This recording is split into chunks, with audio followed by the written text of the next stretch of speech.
శ్రీ గురుచరిత్ర అధ్యాయం 6. శ్రీ గణేశాయ నమః. శ్రీ సరస్వత్యై నమః. శ్రీ గురుభ్యో నమః. ముందుగా ప్రస్తావన. సూక్ష్మరూపి అయిన జీవుడు మాతృగర్భంలో ప్రవేశించి తల్లి శరీరం చేత సంపాదించబడిన అన్నరసంతో తన దేహం నిర్మిస్తాడు. తర్వాత దానిని కేంద్రంగా తీసుకుని తన జీవనాన్ని సాగిస్తాడు. అలానే కేవలం చైతన్య స్వరూపుడైన పురుషుడు ప్రకృతి సహాయంతో ఈ సృష్టి రచన చేస్తాడు.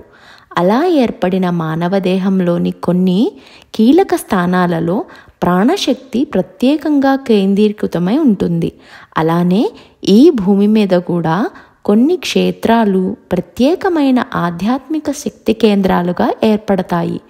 వాటినే పుణ్యక్షేత్రాలంటాము. ఆయా శరీర కేంద్రాలలో రక్తనాళాల ద్వారా శరీరగత ధాతువులన్నీ వాటి మాలిన్యాన్ని పరిత్యజించి పవిత్రమైనట్లు భూమి మీద కూడా మానవాళి ఆ యొక్క క్షేత్రాలను దర్శించి పవిత్రులవుతారు. నిరంతరం ఇలాంటి క్రియ జరగటం వలన శరీరగత కేంద్రాలు కాలగతిని అనుసరించి మిగిలిన శరీరం అంతటిలాగానే శిథిలమవుతూ ప్రాణశక్తి చేత మరలా పునర్జీవనం చేయబడుతుంటాయి. అలానే అసంఖ్యాకులైన మానవులను ఆధ్యాత్మికంగా పరిశుద్ధం చేసే పుణ్యక్షేత్రాలు కూడా కాలగతిలో మలినమవుతాయి. అప్పుడు సిద్ధపురుషులు వాటిని దర్శించి పునర్జీవనం చేస్తారు. అలాగే శ్రీపాద స్వామి చేత పవిత్రం చేయబడిన ఒక క్షేత్రం గురించి ఈ 6వ అధ్యాయం చెప్తుంది. అటువంటి క్షేత్రం దర్శించినప్పుడు దానిని పునరుద్ధరించిన శ్రీపాదస్వామి యొక్క లీలను ఆ క్షేత్రవాసాన్ని స్మరించాలి. అటువంటి అవతార పురుషులు ఈ క్షేత్రంలో కొద్ది కాలం ఉన్నా అటు తర్వాత సూక్ష్మ రూపంలో వారు ఎల్లప్పుడూ కూడా అక్కడే ఉంటారని గుర్తుంచుకోవాలి. 6-7 అధ్యాయాలు ఈ విషయాన్నే వివరించాయి. ఇప్పుడింకా కథలోనికి ప్రవేశిద్దాము. నామధారకుడు ఇలా అంటున్నాడు: కాశీ, బద్రి, కేదారం వంటి క్షేత్రాలు ప్రసిద్ధమైనందువల్ల శ్రీపాదస్వామి అక్కడికి వెళ్ళారు. కానీ వారు గోకర్ణానికి వచ్చారని మీరు చెప్పారు కదా, ఆ క్షేత్ర ప్రాధాన్యాన్ని వివరించండి అని సిద్ధముని కోరాడు.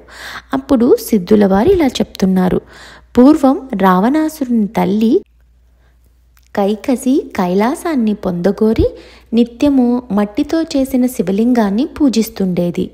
బలగర్వితుడైన రావణుడు అది చూసి శంకరునితో కూడా కైలాస పర్వతాన్ని తెచ్చి తన తల్లికి సమర్పించాలనుకున్నాడు. అతడు అక్కడికి వెళ్ళి తన శక్తినంతా ప్రయోగించి ఆ పర్వతాన్ని నెత్తికెత్తుకున్నాడు. అప్పుడు భూమి కంపించిపోయింది. లోకాలన్నీ అకాల ప్రళయంలో నశిస్తాయని తలచి అట్టి ఆపదను నివారించమని పార్వతీదేవి శివుణ్ణి ప్రార్థించింది.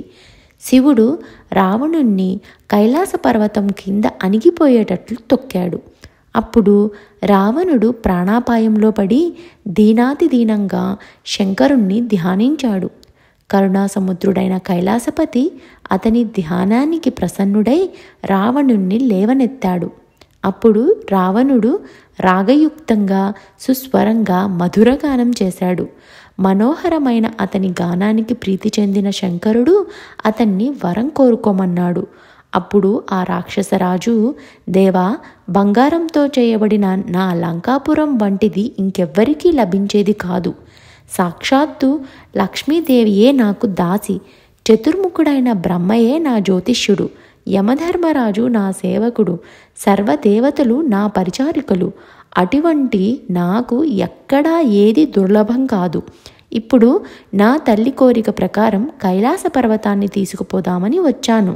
శంకరా, నీవు వరమివ్వదలుచుకుంటే నేను ఈ కైలాసాన్ని నీతో సహా లంకకు తీసుకుపోయేలాగా అనుగ్రహించు అని కోరాడు. అప్పుడు కైలాసపతి: రావణ, ఈ కైలాస పర్వతంతో ఏం సాధిస్తావు? దానిని మించిన నా ఆత్మలింగం ప్రసాదిస్తాను.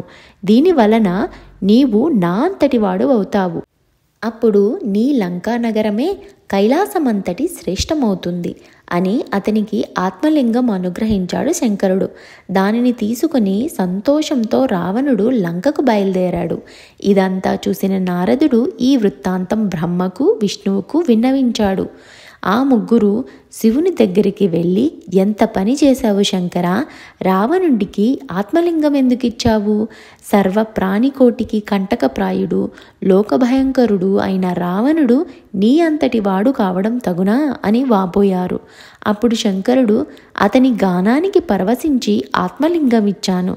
వాడు ఇప్పటికింకా లంకాపురికి చేరి ఉండడు, ఉపాయం ఆలోచించు అని విష్ణువుతో చెప్పాడు. అది విని శ్రీహరి దుర్మార్గుణ్ణి మోసంతోనే జయించి ఎలాగైనా ఆత్మలింగాన్ని చేజిక్కించుకోమని నారదుణ్ణి గణపతిని ప్రేరేపించాడు. అప్పుడు దేవర్షి అయిన నారదుడు మనోవేగంతో రావణుని వద్దకు పోయి, రావణ, ఎక్కడి నుంచి వస్తున్నావు, ఎక్కడికి పోతున్నావు అన్నాడు. రావణుడు శివుణ్ణి ప్రసన్నం చేసుకుని ఆత్మలింగాన్ని పొంది లంకకు పోతున్నాను అని దాన్ని చూపాడు. రావణుణ్ణి మాటలతో ఏమార్చాలని నారదుడు, రావణ, పూర్వం ఒక భయంకరమైన జంతువు అడవి దున్నలన్నింటినీ చంపుతూ ఉండేది. త్రిమూర్తులు దాన్ని వేటాడి సంహరించి దాని కొమ్ములలో నుంచి తలా ఒక లింగం తీసుకున్నారు. ఆ లింగాలనే వారు తమ ఆత్మలింగాలుగా భావించారు. ఈ లింగం తత్సంబంధమైనదే కాబోలు. ఈ శివలింగం ఎంతో పవిత్రమైనది, సాక్షాత్తు శివ సాయుధ్యం ప్రసాదింపగలదు అని దాని ప్రభావం వివరించబోయాడు. రావణుడు అప్పుడు, మహర్షి, దీని ప్రభావం వినడానికి నాకు ఇప్పుడు తీరిక లేదు, తొందరగా వెళ్ళాలి అన్నాడు. ఆ దేవర్షి నారదుడు, రావణ, సంధ్యా సమయం దాటిపోతున్నదే, నీవెలా వెళ్తావు అని అక్కడే కూర్చున్నాడు. ఇంతలో ఒక బ్రహ్మచారి వేషంలో గణపతి అక్కడికి వచ్చాడు. అతన్ని చూసి రావణుడు, నీవెవరువు, ఎవరి పిల్లవాడవు, ఎక్కడికి పోతున్నావు అని అడిగాడు. ఆ బ్రహ్మచారి, నేను ఉమాశంకరుల పుత్రుణ్ణి, నన్ను పోనివ్వు, నిన్ను చూస్తేనే నాకు భయమేస్తుంది అన్నాడు. అప్పుడు రావణుడు, ఓ బ్రహ్మచారి, నేను సంధ్య వార్చుకుని వచ్చే వరకు ఈ శివలింగాన్ని పట్టుకో. నాకు ఈ సహాయం చేస్తే నీకు సువర్ణమయమైన నా లంక పట్టణం చూపిస్తాను. నీకు ఇష్టమైతే అక్కడే హాయిగా ఉండొచ్చు అన్నాడు. అప్పుడు ఆ వటువు, అమ్మో, ఇంత బరువైన లింగం నేను ఎలా మోసేది? నేను ఎంతోసేపు దీన్ని మొయ్యలేను. అయినా రాక్షసి నివాసం చేత భయంకరమైన ఆ లంకాపురికి నేను రాను బాబు అన్నాడు. రావణుడు ఆ బ్రహ్మచారిని ప్రాధేయపడి శివుడు ఇచ్చిన ఆత్మలింగాన్ని అతని చేతిలో పెట్టి సంధ్యోపాసనకై సమీపంలోని సముద్రం వద్దకు బయలుదేరాడు. ఆ బ్రహ్మచారి, రావణ, దీనినిక నేను మొయ్యలేనప్పుడు ఎలుగెత్తి 3 సార్లు పిలుస్తాను, అప్పుడు నీవు రాకపోతే దీనినిక్కడే స్థాపిస్తాను అన్నాడు. రావణుడు పక్కకు వెళ్ళిందే తడువుగా గణపతి అతన్ని 3 సార్లు పిలిచి, అతడు రాని కారణంగా స్వర్గంలోని దేవతలందరూ చూస్తుండగా హరిని ధ్యానించి ఆ లింగాన్ని భూస్థాపితం చేశాడు. తరువాత రావణుడు తిరిగి వచ్చి పట్టరాని కోపంతో లింగాన్ని పెకలింప చూశాడు. భూమి కంపించిందే కానీ ఆ లింగం కొంచెమైనా కదల్లేదు. అందుకే దానికి మహాబలేశ్వర లింగం అని పేరు వచ్చింది. అది ఆవు చెవి ఆకారాన్ని పోలి ఉండడం వల్ల ఆ క్షేత్రానికి గోకర్ణం అనే పేరు వచ్చింది. నామధారక దానిని భూకైలాసం అనవచ్చు. అక్కడ శివుడు సపరివారంగా నివసిస్తాడు. అందుకే అది సజ్జనులకెంతో ఆశ్రయమైంది. అక్కడ దేవర్షులు కూడా నివసిస్తారు. ఆ క్షేత్రంలో దేవర్షులు, రాక్షసులు, మానవులు, చివరకు పశుపక్షాదులు కూడా శివుని అనుగ్రహం వలన తమ అభీష్టాలను పొందారు. అంత పవిత్రమైన క్షేత్రం మరొకటి లేదు అని సిద్ధముని నామధారకుడితో చెప్పారు. ఇంతటితో 6వ అధ్యాయం సమాప్తం. శ్రీ దత్తాయ గురవే నమః. శ్రీ శ్రీపాద శ్రీవల్లభాయ నమః. శ్రీ నృసింహ సరస్వత్యై నమః.